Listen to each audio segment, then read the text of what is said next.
할렐루야. 오늘 수요예배에 참여한 여러분 환영합니다. 축복합니다. 오늘도 성령의 역사와 또 말씀의 능력이 여러분과 함께하는 은혜의 시간이 되기를 바랍니다. 오늘 우리에게 주시는 하나님 말씀은 두 군데를 찾아 읽겠는데요. 먼저는 요한일서 4장 16절 말씀을 함께 보겠습니다. 요한일서 4장 16절입니다. 하나님이 우리를 사랑하시는 사랑을 우리가 알고 믿었노니 하나님은 사랑이시라. 사랑 안에 거하는 자는 하나님 안에 거하고 하나님도 그의 안에 거하시느니라. 아멘. 이어서 에베소서 4장 30절 말씀입니다. 에베소서 4장 30절입니다. 봉독해 드립니다. 하나님의 성령을 근심하게 하지 말라. 그 안에서 너희가 구원의 날까지 인치심을 받았느니라. 아멘. 이 시간 우리 예수님과 동행하는 사람이라는 주제로 함께 말씀을 나누고 있는데요. 우리가 예수님과 동행을 하려면 성령님께서 내 안에 거하신다는 이것을 확신할 수 있어야 되거든요.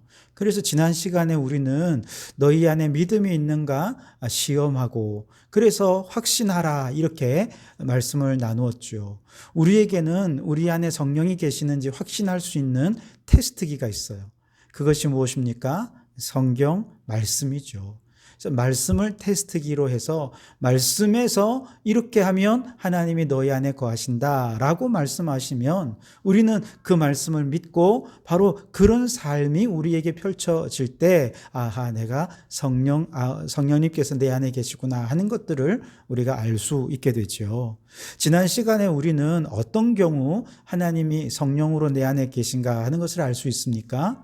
우선 우리가 예수님을 주라 고백할 수 있다면 성령님이 계신 증거입니다. 또 하나님을 아버지라고 부를 수 있는 것도 성령님이 내 안에 거하시는 증거입니다. 그 하나님께서 내게 베푸신 은혜를 은혜로 깨달을 수 있을 때 우리는 성령님께서 내주하신다 하는 것을 알 수 있게 되죠. 지난 시간에 이어서 오늘 성령님께서 내 안에 함께 내주하고 계신다라고 하는 것을 어떻게 알 수 있는가 성경 말씀을 통해서 우리가 함께 생각해 보고 싶은데요. 우선 첫 번째로 성령께서 함께하는 사람, 그는 사랑을 창조하며 살아가는 모습을 나타낸다 그랬어요. 자, 오늘 요한일서 4장 16절을 읽기 전에 먼저 그 앞에 7절과 8절을 먼저 좀 보았으면 좋겠습니다. 사랑하는 자들아, 우리가 서로 사랑하자. 사랑은 하나님께 속한 것이니 사랑하는 자마다 하나님으로부터 나서 하나님을 알고 사랑하지 아니하는 자는 하나님을 알지 못하나니 이는 하나님은 사랑이심이라. 아멘. 자, 사랑은 우리 하나님의 속성입니다. 근데 하나님이 사랑이다라고 말할 때 하나님의 속성 가운데 사랑은 어떤 것이냐면 우리 하나님은 그 사랑을 창조하시는 분이시다. 도무지 사랑할 수 없고 사랑이 없는 곳에서 무에서 유를 창조하시듯이 그렇게 사랑을 창조하셔서 창조적 능력으로 모든 상황 속에서 사랑하시는 분이 우리 하나님이라는 것이죠. 왜냐하면 아담과 하와를 한번 생각해 보십시오. 죄로 인해 타락했습니다. 에덴 동산에서 쫓겨납니다. 죄로 인해서 도저히 사랑할 수가 없어요. 하나님을 대적했고 하나님처럼 되고자 했습니다. 도저히 그들을 사랑할 수 없습니다. 그런데 하나님께서 죄로 가득한 그들을 사랑하셨습니다. 어떻게요? 어떻게 그 사랑을 표현하셨습니까? 하나님께서 짐승을 죽여서 짐승의 가죽으로 그들에게 옷을 입혀 주시면서 비록 에덴 동산은 쫓겨나지만 하나님의 사랑의 표징으로 가죽의 옷을 입혀 주신 것이죠. 뿐만 아닙니다. 낙원을 잃어버린 이후에도 하나님께서는 그들을 사랑하신다라고 하는 증거를 죄 사함의 제사를 통해서 그들에게 사랑을 표현해 주셨습니다. 내가 죽어야 할 그 죄로 인해 죽어야 할 그 자리에 우리 하나님께서는 대신 제물을 올려둬라. 그리고 그 제물에 내 모든 죄를 전가해라. 그 제물이 죽으면 내가 그 너의 죄를 용서해 줄게. 그러면서 제사라고 하는 아주 창조적인 방식으로, 그전에도 이런 방식이 없었어요. 창조적인 방식으로 우리의 죄를 용서해 줌으로 우리를 사랑하시는 하나님의 사랑의 표현을 나타내신 것이죠. 그럼에도 불구하고 제사의식까지 타락해버리죠. 그래서 하나님께서는 마지막으로 그 하나님의 사랑을 우리에게 나타내시기 위해 무엇을 하셨습니까? 그 누구도 생각할 수 없고 상상할 수 없는 방식으로 우리를 용서하고 사랑해 주셨는데, 그것이 바로 독생자 예수 그리스도를 이 땅에 보내셔서 그 아들을 십자가의 제단 위에서 화목 제물로 죽이시는 것이었습니다. 많은 사람들은 어떻게 하나님이 그 아들을 죽이실 수가 있는가? 메시아가 어떻게 죽을 수 있는가? 지금도 이해하지 못해서 믿지 못합니다. 또 어떤 사람은 사람이 어떻게 하나님이 될 수 있느냐? 말도 안 된다. 그래서 믿지 못합니다. 생각할 수도 없고 이해할 수도 없지만 하나님의 창조적인 방법으로 그 아들을 통해 우리를 향한 하나님의 사랑을 나타내어 주신 것이죠. 산상수훈에서 우리 예수님께서도 제자들을 향해 우리가 어떻게 사랑을 창조하며 살 수 있을까? 이제 예수님을 믿고 구원받은 사람들은 하나님의 성품을 닮아가서 우리도 사랑을 창조하며 살아야 되겠는데, 어떻게 그 사랑을 창조하며 살 수 있는가? 방법을 가르쳐 주셨어요. 그래서 형제에게 노하는 자마다 심판을 받게 되고, 형제에게 나가라 하는 자는 공회에 잡혀가게 되고, 미련한 놈이라 하는 자는 지옥불에 들어가게 되리라. 그렇게 말씀하시면서 사랑을 창조하는 첫 번째 단계가 노하지 않는 것이다 라고 말씀하셨어요. 또한 사랑을 창조하는 두 번째 방법은 먼저 화해를 요청하는 것입니다. 예물을 제단에 드리려다가 형제들에게 원망 들을 만한 일이 생각났다면 먼저 제물 드리기 전에 먼저 하나님 그 형제에게 찾아가서 그 형제와 화목하고 그 다음에 와서 예물을 드려라 말씀하시면서, 내가 잘못한 일에 대해서는 내가 먼저 잘못을 인정하고 실수를 인정하고 먼저 화해를 요청하는 것, 이것이 그리스도인이 사랑을 창조하는 방식이라고 말씀을 하셨어요. 세 번째 단계는 나에게 잘못하는 사람을 내가 어떻게 사랑할 것이냐 하는 것인데요. 오른뺨을 그 사람이 때리거든 왼뺨을 돌려대라. 속옷을 가지려 하면 겉옷까지 주어라. 억지로 우리를 가게 하거든 심리를 같이 가주어라. 그러면서 모든 일에 넉넉한 마음으로 그들을 받아들이도록 함으로써 사랑을 창조하라는 것이죠. 그리고 더 나아가서 마지막 단계는 무엇일까요? 원수까지도 사랑하는 것입니다. 그래서 너희 원수를 사랑하며 너희를 박해하는 자를 위하여 기도하라 그러셨죠. 그래서 원수까지도 사랑하는 것, 이거는 정말 그전까지는 상상할 수 없는 것입니다. 눈에는 눈, 이에는 이였는데 주님은 그러지 말라는 거예요. 상상할 수 없는 방식으로 창조적으로 우리에게 사랑하는 방법을 알려주신 것이 바로 원수까지도 사랑하신 거예요. 왜요? 하나님이 우리를 그렇게 사랑하셨으니까. 그래서 마태복음 5장 마지막 48절에 하늘에 계신 너희 아버지의 온전하심과 같이 너희도 온전하라, 그렇게 말씀을 하셨습니다. 하나님이 창조적으로 그 사랑을 표현하셨고 나타내셨던 것처럼 우리도 그 사랑을 창조적으로 나타내어서 하나님처럼 하나님을 닮아가라 라고 말씀하신 것이죠. 베드로가 예수님께 여쭈었습니다. 주님, 나에게 잘못한 사람을 얼마나 용서하면 되겠습니까? 예수님께서 뭐라고 말씀하셨습니까? 70번씩 7번이라도 사랑하고 용서해라, 그렇게 말씀을 하셨습니다.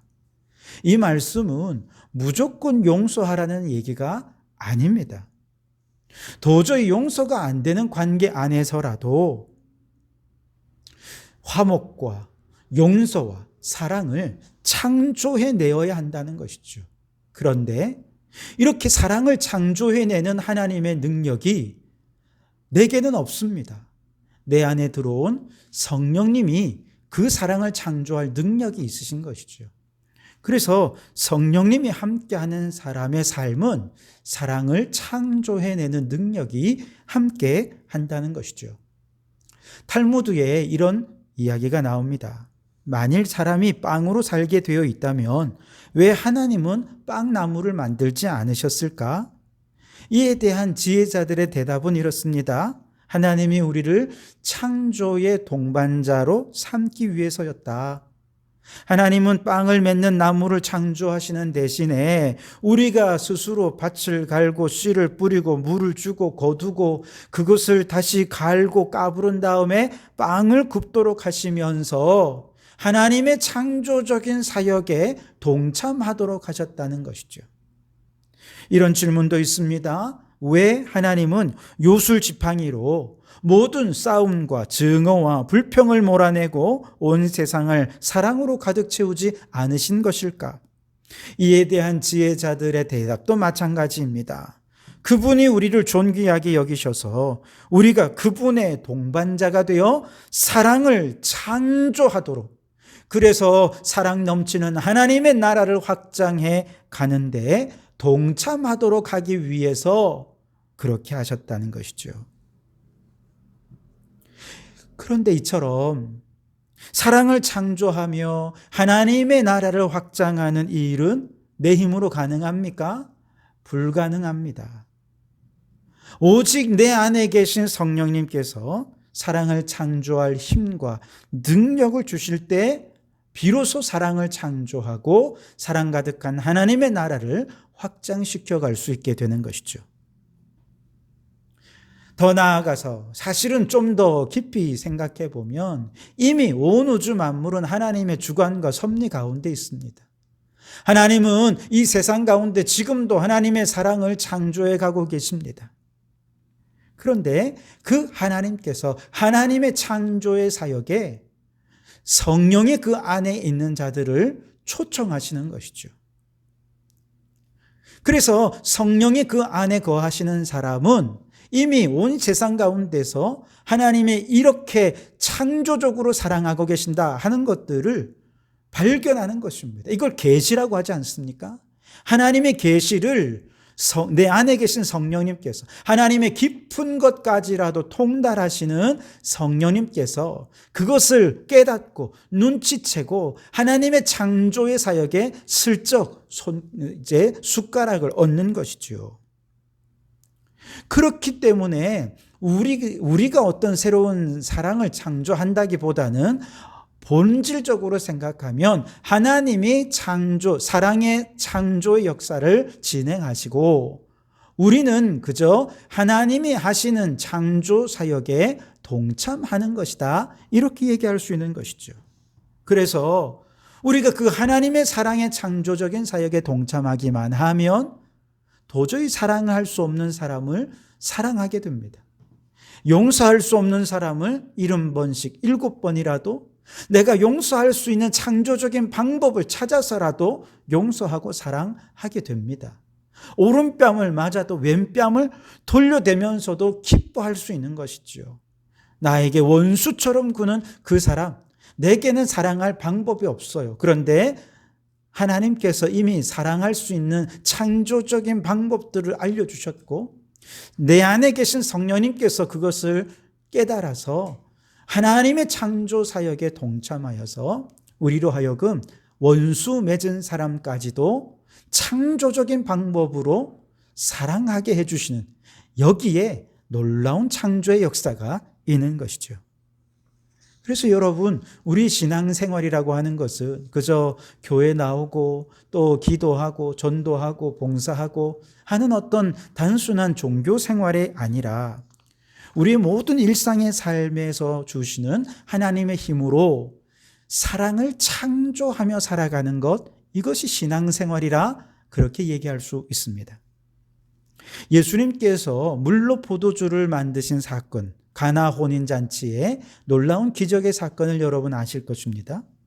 결혼잔치 자리에 포도주가 떨어졌어요. 이 말은 무슨 말입니까? 결혼식장의 웃음이 사라질 위기에 처했다는 것입니다. 결혼식장에 사랑이 사라지고 불평과 원망이 가득해질 위기에 처해 있었다는 것이죠. 경축하고 축복하는 것이 사라질 위기에 처해져 있었다는 것이죠.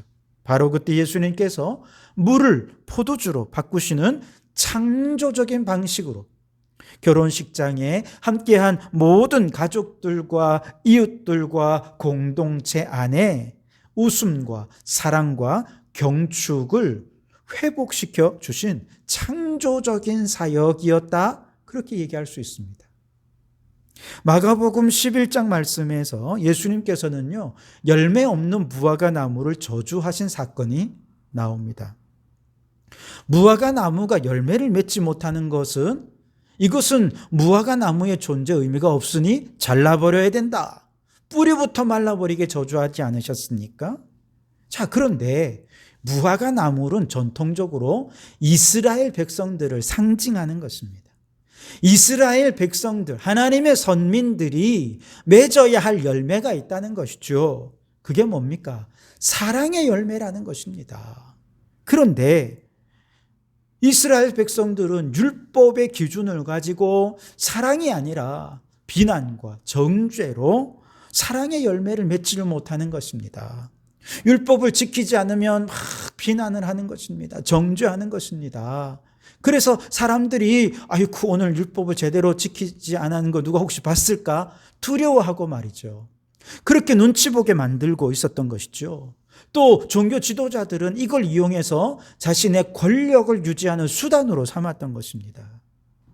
이처럼 사랑의 열매가 없는 이스라엘이라고 하는 나무, 사랑을 창조해내지 못하는 이스라엘이라고 하는 국가와 저 종교체제 모두 하나님의 저주를 받을 수밖에 없다라고 하는 것을 예수님께서 말씀해 주신 것이죠. 이들이 이처럼 사랑을 창조해내지 못하는 이유는 성령님을 의지하지 않았기 때문에 그렇습니다. 반면에 오늘 우리가 읽은 요한일서 4장 16절에 하나님이 우리를 사랑하시는 사랑을 우리가 알고 믿었노니 하나님은 사랑이시라. 사랑 안에 거하는 자는 하나님 안에 거하고 하나님도 그의 안에 거하시느니라 그랬습니다. 성령으로 말미암아 어떤 상황 속에서도 사랑을 창조해낼 수 있는 사람, 그 사람 안에 이미 누가 거하신다는 거예요? 하나님이 거하신다는 것입니다.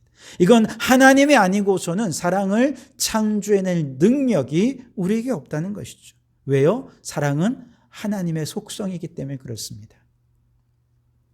우리가 도저히 사랑할 수 없는 관계 안에서 사랑을 창조해내고 용서하고 화해하고 하나 되고 그렇게 행할 때에 그곳에 성령님이 함께 하신다는 사실을 믿으라는 것입니다. 사랑을 창조해내는 그 자리에 이미 성령께서 거하신다는 사실을 확신하라는 것이지요. 그러니 하나님께서 도저히 사랑할 수 없는 죄인을 사랑하시기 위해 독생자 예수 그리스도를 십자가에 죽이시고 우리의 모든 죄를 구원해 주심으로 사랑을 창조해내셨듯이 오늘 우리도 도저히 내 힘과 내 감정과 내 마음으로는 사랑할 수 없는 그런 사람일지라도 내 안에 계신 성령의 능력으로 그를 사랑하고 용서해내는 방법을 창조해가는 성령 충만한 성도들이 되실 수 있기를 바랍니다. 바로 그 성령 충만함으로 오늘도 누구든지 사랑하며 주님과 동행하는 삶을 살아가는 우리 성도들이 되시기를 주님의 이름으로 축원합니다. 두 번째로 성령님이 함께 하신다는 증거는 뭐냐? 우리의 일상의 삶에서 성령님이 근심하시는가, 성령님이 기뻐하시는가에 아주 민감하게 반응할 수 있을 때 성령님이 내 안에 거하심을 우리는 확인할 수 있게 됩니다. 자, 갈라디아서 5장 22절 말씀에 보면 성령의 열매가 나오는데 첫 번째 열매가 사랑의 열매, 두 번째 열매가 희락의 열매입니다. 다시 말해서 성령께서 우리 안에 계신다는 증거 가운데 하나는 기뻐할 수 없는 상황 속에서도 기뻐하게 된다는 것이죠. 또 모든 일상의 삶, 너무 평범해서 그것이 기뻐할 것인지도 잊어버린 그런 상황 속에서도 그 모든 것이 하나님이 내게 주신 선물이다 라고 하는 것을 발견하고 성령으로 기뻐한다면 그 사람은 이미 성령님과 동행하는 사람이라고 말할 수 있는 것이죠. 올림픽 육상 선수였던 유명한 에릭 리들리라고 하는 선수는요, 올림픽 경기가 주일 예배 시간에 있는 것으로 열리기 때문에 금메달은 따놓은 당상인 경기임에도 불구하고 참여하지 않았어요. 그것 때문에 아주 유명한 사람이 되었는데, 근데 그가 이제 이런 얘기를 했다는 거예요. 나는 바람처럼 달릴 때 하나님이 기뻐하시는 것을 느낀다. 내 안에 성령님이 계시면 지금 내가 하는 일을 하나님이 기뻐하시는지 안다는 것입니다. 느껴진다는 것이죠.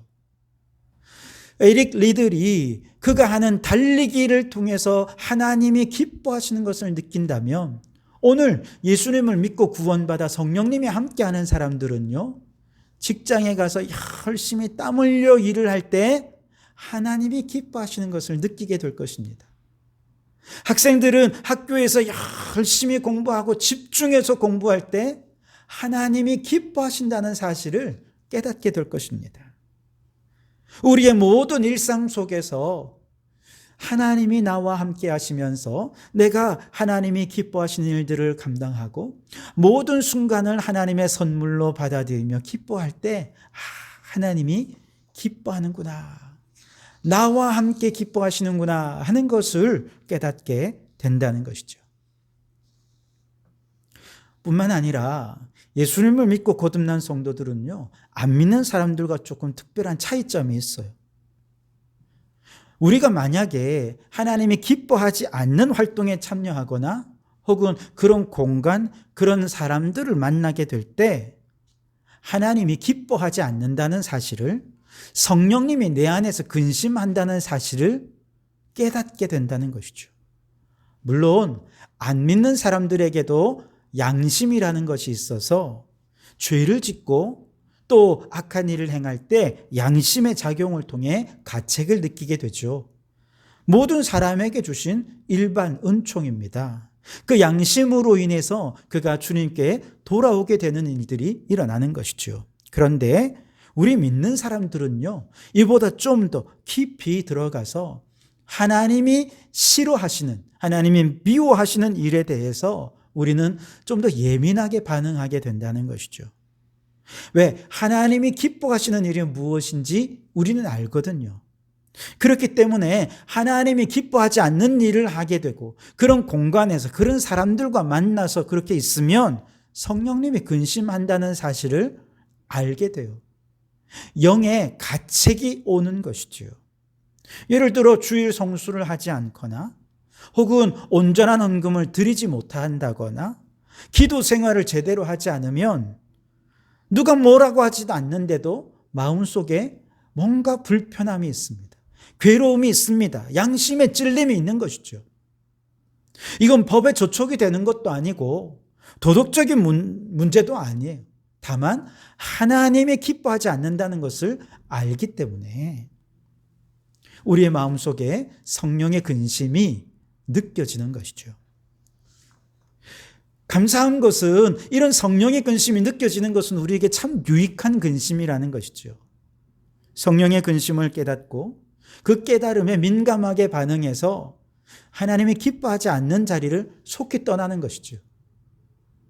하나님이 기뻐하지 않는 사람들과의 모임에 참여하지 않는 것이죠. 그렇게 되기 때문에 이것은 우리 신앙에 굉장히 유익한 것이라 그렇게 얘기할 수 있을 것입니다.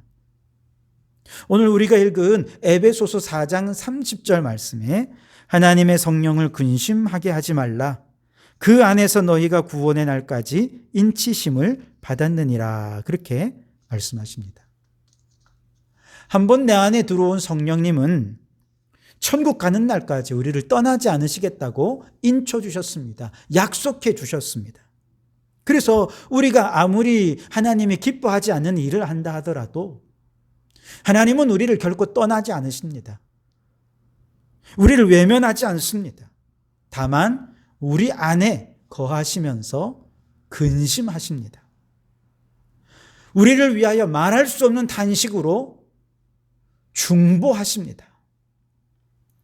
때로는 우리로 하여금 돌이키도록 하기 위해 견책도 하시고 책망도 하시고, 그리고 더 나아가서 사랑의 회초리를 들기도 하십니다.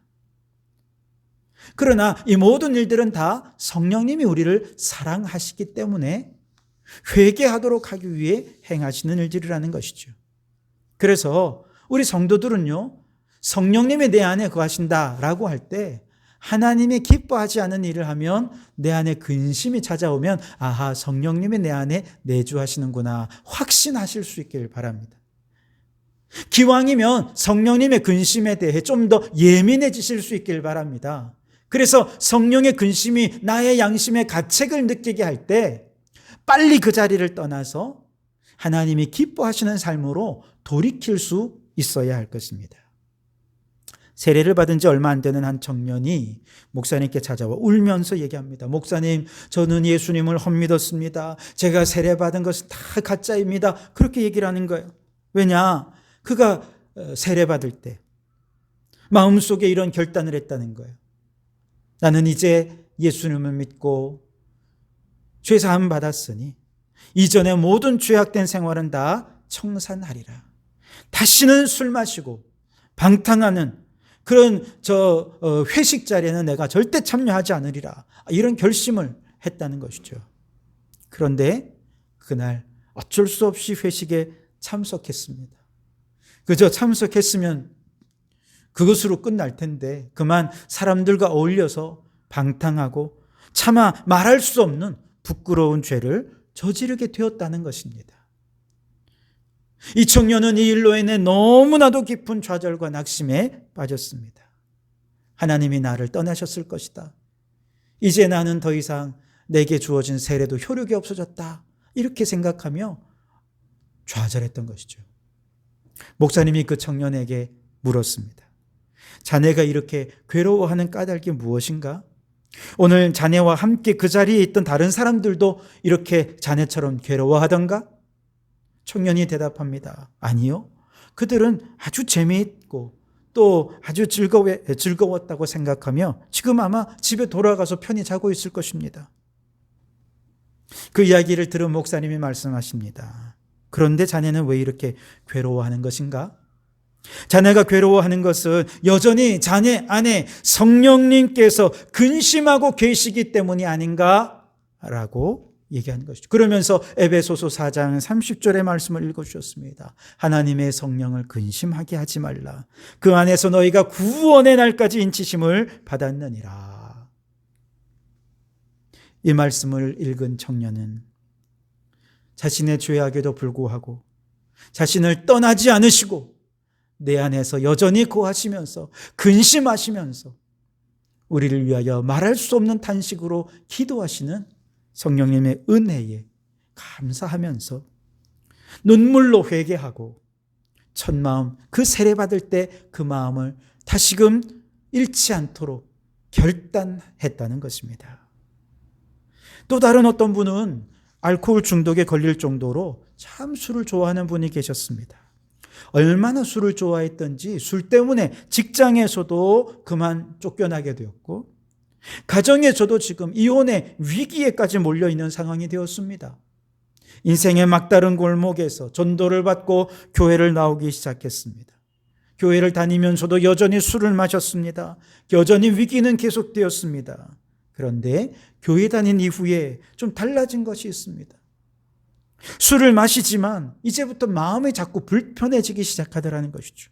그날도 불편한 마음으로 술집에서 술을 마시는데 갑자기 마음 깊은 곳에서 성령의 음성이 들려옵니다. 너 왜 그렇게 술을 자꾸 마시니? 내가 다 취하겠다. 그런 음성이 너무 생생하게 들리는 거예요. 이건 자신의 생각도 아니고 누가 다른 사람이 한 말도 아니고요. 선명한 성령의 음성으로 들려지는데 정신이 번쩍 나더라는 것이죠. 그리고 그렇게 끊기 어려웠던 술을 그때부터 끊게 되고, 교회에서 제자 훈련도 받고 새로운 삶으로 주를 위해 헌신하는 삶을 시작할 수 있게 되었다라고 하는 것입니다. 여러분, 우리가 내 안에 성령님이 계시면 우리가 하나님이 기뻐하지 않는 일을 할 때 그분이 근심하십니다. 그분의 근심이 우리의 영의 양심을 찔러서 가책을 느끼게 하십니다. 그래서 성령님의 근심을 느낀다라고 하는 것은 내 안에 성령님이 거하신다는 것을 확신할 수 있게 되는 증거가 되는 것이죠. 그래서 혹시 마음의 양심에 가책이 든다 그러면 아하, 또 주님이시군요. 알겠습니다. 회개합니다. 돌아서겠습니다. 그리고 하나님이 근심하는 자리를 떠나서 기뻐하시는 삶으로 돌아서는 여러분 되시기를 바랍니다. 여러분, 예수님을 믿으십니까? 이미 여러분 안에 성령님이 거하신다는 사실을 확신하시기 바랍니다. 세례를 받으셨습니까? 그렇다면 구원의 날까지 성령님이 우리와 함께 하시겠다고 약속하셨습니다. 그렇다면 이제부터 내 힘으로 살지 말고 내 안에 거하시는 성령님과 동행하면서 성령의 능력으로 사랑을 창조하며 살아가십시오. 성령님과 동행하면서 이제부터 성령의 근심으로 살지 말고 성령님이 기뻐하시는 삶을 살아가시기 바랍니다. 그래서 날마다 내 안에 계신 성령님과 동행하면서 주님과 함께 이 길을 걸어가는 은혜와 축복을 누리는 성도들이 되시기를 주님의 이름으로 축원합니다. 기도하시겠습니다. 하나님, 감사합니다. 우리는 많은 죄를 짓고 수시로 주님의 곁을 떠나 살지만 그럼에도 불구하고 성령님이 내 안에 내주하시면서 우리를 위하여 말할 수 없는 탄식으로 근심하고 계심을 깨닫게 해주시니 감사합니다. 성령님의 근심이 우리의 양심에 가책을 주셔서 그 근심이 느껴질 때 빨리 돌이켜서 하나님이 기뻐하시는 삶으로 살아가게 해 주옵소서. 성령의 능력으로 사랑할 수 없는 사람, 용서할 수 없는 사람들까지도 용서할 수 있는 방법을 찾아내고 창조적인 사랑으로 하나님의 성품을 닮아 살아가는 저희들 되게 해 주옵소서. 그리하여 우리가 서 있는 모든 삶의 자리에서 주님과 동행하는 삶의 기쁨과 행복을 누리게 해 주시옵소서. 예수님 이름으로 기도하옵나이다. 아멘.